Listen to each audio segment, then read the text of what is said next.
Welcome student. In last video we studied packing efficiency. When actual packing efficiency काय आहे? Packing efficiency means समजा एखादा unit sale जर आपण कन्सिडर केलं तर आपण एखादा युनिट सेल कन्सिडर केलं तर त्या युनिट सेल मध्ये असलेले जे पार्टिकल्स आहेत ते किती व्हॉल्यूम ऑक्युपाय करतात हे जर आपल्याला कॅल्क्युलेट करायचं असेल तर आपल्याला काय यूज करावं लागते packing efficiency. Generally packing efficiency कशावरती डिपेंड आहे? पॅकिंग इफिशियन्सी ही कोऑर्डिनेशन नंबरवरती डिपेंड असते. समजा एखादा युनिट सेल असेल त्या युनिट सेलचा जो कोऑर्डिनेशन नंबर असणार आहे त्या कोऑर्डिनेशन नंबरवरती काय डिपेंड असते पॅकिंग इफिशियन्सी. म्हणजेच काय किती पर्सेंटेज एरिया म्हणजे त्या युनिट सेलचा किती पर्सेंट एरिया पार्टिकलनी काय केलाय ऑक्युपाय केलाय आणि किती एम्प्टी स्पेस त्या क्रिस्टल लॅटाईस मध्ये प्रेझेंट आहे हे आपण काय करू शकतो कॅल्क्युलेट करता येईल. म्हणून पॅकिंग इफिशियन्सी ऍक्च्युअली कशावरती डिपेंड आहे? पॅकिंग इफिशियन्सी ही त्या युनिट सेलच्या कोऑर्डिनेशन नंबर वरती डिपेंड असते. म्हणजे जर एखाद्या क्रिस्टल लॅटाईसचा किंवा युनिट सेलचा जर कोऑर्डिनेशन नंबरची व्हॅल्यू जर लार्ज असेल तर आपण काय कन्सिडर करू शकतो की त्या युनिट सेल मध्ये जे पार्टिकल्स आहेत ते कसे आहेत टाइटली बाउंडेड आहेत किंवा मॅक्झिमम पार्टिकल त्या क्रिस्टल त्या युनिट सेल मध्ये प्रेझेंट आहेत. आणि जर कोऑर्डिनेशन नंबरची व्हॅल्यू जर कमी असेल तर आपण असं कन्सिडर करू शकतो की त्या युनिट सेल मध्ये जे असलेला जो एम्प्टी स्पेस आहे तो एम्प्टी स्पेस मीन्स जो व्हाईड आहे तो काय असणार आहे जास्त असणार आहे. Void means the empty space between two particles. त्या पार्टिकल म्हणजे पार्टिकल मधला जो एम्प्टी स्पेस असणार आहे जी रिकामी जागा असणार आहे ती रिकामी जागा म्हणजेच काय आपण त्याला काय म्हणतो व्हाईड म्हणतो. म्हणजे पॅकिंग इफिशियन्सी अतिशय महत्त्वाची आहे. आणि कशी कॅल्क्युलेट करणार पॅकिंग इफिशियन्सी? फॉर्म्युला दिला आहे packing efficiency is equal to volume occupied by particles in unit cell. Packing efficiency is equal to volume occupied by particle in unit cell divided by total volume of unit cell into 100. ठीक आहे. यावर आपण काय calculate करते तर packing efficiency म्हणजे packing efficiency काय calculate करते the packing efficiency calculate the volume occupied by particle as well as we also means the packing efficiency also gives the information of if the packing efficiency gives information of total percentage of empty space किंवा total void present in unit cell. Unit cell मध्ये असलेली म्हणजे volume पार्टिकलनी occupy केलेला volume आणि empty space हा जर calculate करायचा असेल तर आपण कशाची मदत घेतो? पॅकिंग इफिशियन्सीची मदत घेतो. ठीक आहे. Then today we are going to learn about packing efficiency of metal crystal in simple cubic lattice. आता काय कशाची पॅकिंग इफिशियन्सी कॅल्क्युलेट करायची? मेटल क्रिस्टल म्हणजे सिंपल क्यूबिक युनिट जे लॅटाईस आहे त्या सिंपल क्यूबिक लॅटाईस आपल्याला काय करायची पॅकिंग इफिशियन्सी कॅल्क्युलेट करायची आहे. ठीक आहे. किंवा त्या सिंपल क्यूबिक मध्ये एखाद्या मेटल क्रिस्टल जो सिंपल क्यूब असणार आहे सिंपल क्यूबिक लॅटाईस असणार आहे त्या सिंपल क्यूबिक लॅटाईस मध्ये असलेले जे पार्टिकल्स आहेत युनिट सेल मधले ते किती व्हॉल्यूम ऑक्युपाय करतात किंवा किती पर्सेंटेज मध्ये त्या ठिकाणी व्हॉइड आहे. व्हॉइड मीन्स एम्प्टी स्पेस आहे. व्हॉइड म्हणजेच काय एम्प्टी स्पेस किंवा त्याला आपण काय म्हणतो रिकामी जागा. ती रिकामी जागा किंवा एम्प्टी स्पेस आपण काय करणार आहोत कॅल्क्युलेट करणार आहोत. ठीक आहे. So let's start.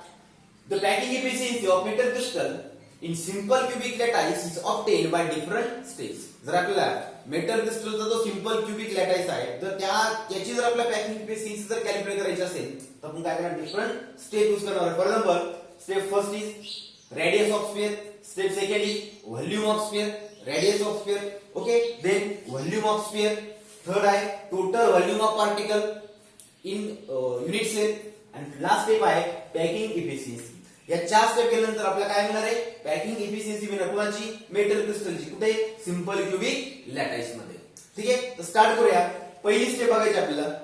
जर आपल्याला पॅकिंग इफिशियन्सी जर कॅल्क्युलेट करायची असेल तर लक्षात ठेवा डिफरंट स्टेप परफॉर्म करायचे आहेत. म्हणजे ऍक्च्युअल पॅकिंग इफिशियन्सी कशापासून मिळेल आपल्याला? Then we perform different steps. वेगवेगळ्या ज्या स्टेप्स आहेत त्या स्टेप्स पासून आपल्याला काय ऑब्टेन होणार आहे? We obtain packing efficiency of metal crystal in simple cubic lattice. आता आपल्याला माहिती आहे सिंपल क्यूबिक लॅटाईसचं स्ट्रक्चर अशा पद्धतीचं आहे. हे सिंपल क्यूबिक लॅटाईस आहे. आपल्याला माहिती आहे त्या क्यूबच्या प्रत्येक कॉर्नरला काय पार्टिकल आहे. काय प्रत्येक कॉर्नरला काय पार्टिकल आहे. ठीक आहे. हे जरी पार्टिकल कॉर्नर दिसत असले पण ऍक्च्युअली ते कसे एकमेकाला टच आहे. म्हणजे 8ही कॉर्नरचे पार्टिकल कसे एकमेकाला टच आहेत. बरोबर. जनरली आपल्याला माहिती आहे युनिट सेलचं ज्या एज लेंथ आहे ती एज लेंथ आपण कोणत्या सिम्बॉल दाखवतो? आपण ए नी दाखवतो. एज लेंथ कशा दाखवतो? ए नी. आणि आर काय ऍक्च्युअल रेडियस आहे. हे जे पार्टिकल जरी आपल्याला वेगवेगळे वाटत असले पण म्हणजे दूर अंतरावरती वाटत असले पण ऍक्च्युअली दूर अंतरावरती एकमेकाला कसे टच आहे. ठीक आहे. तर स्टेप फर्स्ट बघायची आपल्याला रेडियस ऑफ स्फियर. काय radius of sphere in simple cubic unit cell. In simple cubic unit cell particles are at the corners. The particles are at the corners and touch each other along the edges. ते एकमेकाला touch होतात. जे कॉर्नरला जे particles आहेत ते कसे एकमेकाला touch आहे. आपण इथं कन्सिडर करू शकतो. सपोज हा एक पार्टिकल आहे, हा एक पार्टिकल आहे, समजा काय एज पार्टिकल आहे. ठीक आहे, हा तिचा काय ओरिजिन आहे, हा सेंटर पॉइंट आहे. आपण असं कन्सिडर करूया त्या स्फिअरचा. किंवा आता स्फिअर म्हणजे काय पार्टिकल आपण कन्सिडर करूया. ठीक आहे, ही याची रेडियस झाली आणि ही दुसऱ्या पार्टिकलची रेडियस झाली. एकमेकांना कसे ते टच आहे. बरोबर, हा एक आर, ही आर रेडियस कशी डिनोट करतो आपण आर नी. या स्फिअरची रेडियस आर, या स्फिअरची रेडियस किती आहे आर आहे. रेडियस किती आहे 2r. रेडियस किती असणार आहे 2r. आणि ती कशा अलोंग आहे touch each other along the edges. म्हणून काय आलं a is equal to 2r. काय मिळेल आपल्याला a is equal to 2r or r is equal to a by 2. काय मिळेल r is equal to a by 2. Radius काय मिळालं आपल्याला युनिट सेलची r is equal to a divided by 2. Okay, then r is radius of atom. r is radius of atom and a is the length of unit cell h. r काय sorry a काय unit सेलची जी age आहे त्या age ची length कशा denote करतो आपण a denote करतो. आणि आपल्याला माहित आहे त्या सिंपल क्यूबिक मध्ये प्रत्येक पार्टिकल कसा एकमेकाला टच आहे. बरोबर, त्यामुळे रेडियस ती झाली त्या पार्टिकलची 2r. म्हणजेच काय मिळेल आपला a is equal to 2r or r is equal to a by 2. काय केलं इक्वेशन रिअरेंज केलं काय मिळेल r is equal to a by 2. ठीक आहे, स्टेप फर्स्ट पहिली कळली असेल. स्टेप फर्स्ट मध्ये काय बघितलं आपण रेडियस ऑफ स्फिअर. स्फिअर जो आहे किंवा पार्टिकल आहे कॉर्नरचा यांची आपण काय केली रेडियस डिनोट केली आणि ती काय मिळाली r is equal to a by 2 किंवा a is equal to 2r. ठीक आहे, आता स्टेप सेकंड बघायची. Step second is the volume of sphere. स्फिअरचा व्हॉल्यूम बघायचा, टोटल व्हॉल्यूम ऑफ स्फिअर. जो स्फिअर असणार आहे त्याचा व्हॉल्यूम काय ते बघायचं आहे. तिथे खाली इक्वेशन दिले बघा. Volume of sphere is calculated. Volume of sphere is equal to 4/3 into pi r cube. जर व्हॉल्यूम स्फिअरचं व्हॉल्यूम कॅल्क्युलेट करायचं असेल तर काय इक्वेशन आहे 4/3 pi r cube. देन काय करूया आपण या ठिकाणी आता जो रेडियस स्फिअरचा जो रेडियस आपण कॅल्क्युलेट करा काय मिळाला आपला r equal to a by 2. ही जी व्हॅल्यू आहे r ची व्हॅल्यू कुठे पुट करूया r क्यूब मध्ये पुट करूया. दिलं बघा substitute the value of r in above equation. ह्या वरील ही जी इक्वेशन आहे या इक्वेशन मध्ये कशाची व्हॅल्यू टाकूया आपण r ची व्हॅल्यू टाकूया. r ची व्हॅल्यू काय a by 2 आहे. Then next we obtain volume of one particles. आता एका पार्टिकल साठी आपण कन्सिडर करणार आहे कारण आपल्याला माहिती आहे का सिंपल क्यूबिक लॅटाइज मध्ये किंवा सिंपल क्यूबिक युनिट सेल मध्ये टोटल नंबर ऑफ पार्टिकल किती आहेत एकच आहे. इथे एक पार्टिकल आहे. तर हे जरी 8 दिसत असले हे जरी 8 पार्टिकल दिसत असले पण ऍक्च्युअली तिथे 8 पार्टिकल नाही. प्रत्येक कॉर्नरला एका पार्टिकलचा 8वा भाग प्रेझेंट आहे. म्हणजे एका स्फिअरचे जर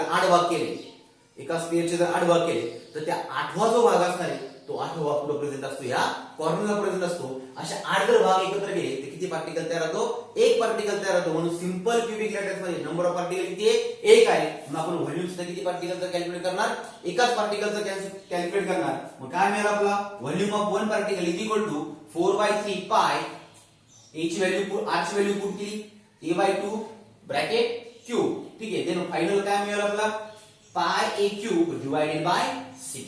काय मिळालं पाय a क्यूब डिवाइडेड बाय 6. म्हणजे व्हॉल्यूम ऑफ एका पार्टिकलचा व्हॉल्यूम किती मिळाला पाय a क्यूब डिवाइडेड बाय 6.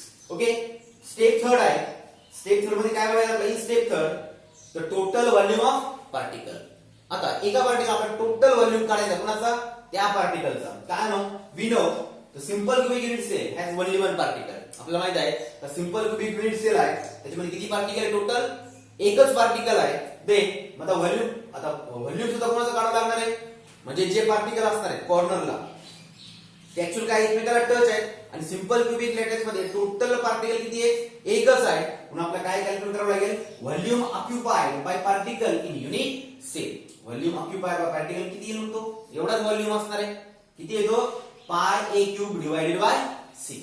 काय मिळालं टोटल व्हॉल्यूम किती पार्टिकलचा म्हणजे सिंपल क्यूबिक युनिट सेल मध्ये जो एक पार्टिकल असणार आहे तो एक पार्टिकल त्या युनिट सेल मध्ये किती व्हॉल्यूम ऑक्युपाय करेल पाय a क्यूब डिवाइडेड बाय 6. किती व्हॉल्यूम ऑक्युपाय करणार तो पाय ए क्यूब डिवायडेड बाय 6 आणि लास्ट स्टेप आहे आपली लास्ट स्टेप आहे पॅकिंग इफिशियन्सी ठीक आहे आपला रेडियस ऑफ स्फियर मिळालं रेडियस ऑफ स्फियर काय r = a/2 step second volume of sphere मिळाला आणि radius of sphere r = a/2 then volume of sphere काय मिळाला पाय ए क्यूब डिवायडेड बाय 6 त्यानंतर आपण टोटल व्हॉल्यूम ऑफ पार्टिकल बघितलं टोटल व्हॉल्यूम ऑफ पार्टिकल किती आहे pi a cube divided by 6 आता ह्या सगळ्यावरून आपल्याला काय बघायची पॅकिंग इफिशियन्सी बघायची बट ठीक आहे तर आपल्याला माहिती आहे पॅकिंग इफिशियन्सी काय packing efficiency is equal to volume occupied by particle in unit cell किती व्हॉल्यूम ऑक्युपाय केला आपल्याला माहिती आहे किती व्हॉल्यूम इथे दिलेलं आहे आपल्याला ठीक आहे divided by total volume of unit cell total volume काय असतंय टोटल व्हॉल्यूम कसं कॅल्क्युलेट करू आपण टोटल व्हॉल्यूम आपल्याला बघा मिळणार आहे ठीक आहे total volume of unit cell ठीक आहे आता आपण बघूया पॅकिंग इफिशियन्सी काय फॉर्म्युला आहे पॅकिंग इफिशियन्सीचा packing efficiency is equal to volume occupied by particle in unit cell divided by total volume of unit cell into 100 ठीक है व्हॉल्यूम किती आहे व्हॉल्यूम ऑक्युपाइड ऑफ पार्टिकल किती आहे pi a cube divided by 6 किती आहे pi a cube divided by 6 okay then a cube into 100 ठीक आहे कॅल्क्युलेशन केल्यानंतर काय मिळालं ए क्यूब काय होणार आहे कॅन्सल होणार आहे काय मिळालं आपल्याला 100 पाय काय मिळालं आपल्याला इथे काय 6 ठीक आहे 100 पाय डिवाइडेड बाय 6 पायची व्हॅल्यू काय किती आहे 3.14 काय डिवाइडेड बाय 6 कॅल्क्युलेशन केल्यानंतर हे कॅल्क्युलेशन केल्यानंतर टोटल व्हॅल्यू किती मिळाली आपल्याला 52.36% मिळाली काय पॅकिंग इफिशियन्सी आहे काय मिळालं आपल्याला पॅकिंग इफिशियन्सी मिळाली किती 52.36% याचा अर्थ काय आहे याचा अर्थ असा आहे का त्या सिंपल क्यूबिक युनिट सेल मध्ये टोटल जे पार्टिकल्स असतात त्या पार्टिकल किती पर्सेंट व्हॅल्यू ऑक्युपाय केला 52.36% व्हॅल्यू काय केला ऑक्युपाय केला ठीक आहे लास्ट स्टेटमेंट काय असेल त्याच्यावरनं लास्ट स्टेटमेंट काय असणार आहे ठीक आहे तो पॅकिंग इफिशियन्सी किती मिळाली आपल्याला 52.36% याचा अर्थ काय इन सिंपल क्यूबिक लॅटाइस